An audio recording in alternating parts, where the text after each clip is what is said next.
I rolled down the window, tentatively reaching out, wanting to know how deep I was buried by the mudslide. The moment I applied pressure, dirt surged into the car through the crack in the window. I quickly rolled the window back up, but the sunroof started cracking.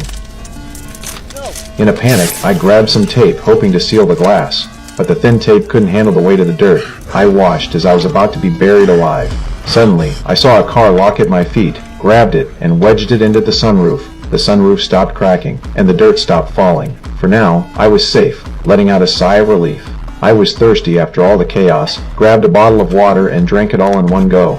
Only after drinking did I realize it was the last bottle of water in the car, but at this point, there was no going back.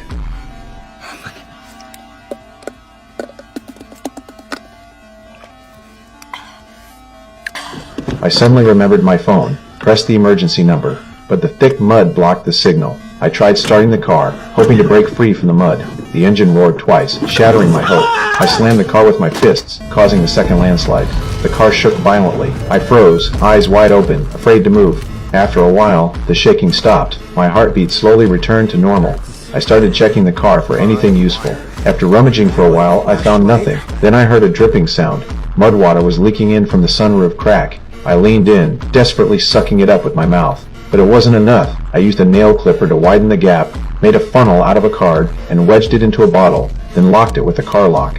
As the water filled the bottle, I couldn't help but applaud myself. But the relief didn't last long. I could barely breathe. The oxygen inside the car was running low, and I knew soon I'd suffocate. That's when I looked at the folding chair, had an idea, grabbed the steel pipe, and shoved it through the sunroof. But halfway through, mud water started pouring down the pipe. I screamed, pulled out the pipe, and stuffed a newspaper in the hole. Feeling stuck, I saw the water bottle, and suddenly got an idea.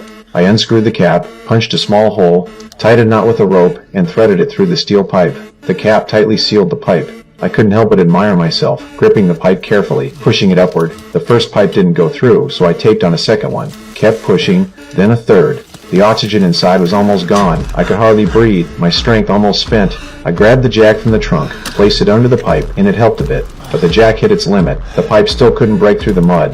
This was my only chance for survival, and I refused to give up. I grabbed a blanket, draped it over my shoulder, and used my shoulder to push the pipe with all my might. Suddenly, the resistance on my shoulder disappeared. I lowered my head, gasping for air, unable to believe I'd made it. I quickly shoved the wire into the pipe, popped the cap, leaned close to the opening, and saw a faint light. I shouted out in excitement. As I breathed in the fresh air, I felt like I had been reborn. Then, I started searching for anything that might attract attention. Suddenly, it hit me. I found some old newspapers, rolled them into a paper strip, and stuffed it into the pipe. I lit a match, hoping the smoke would catch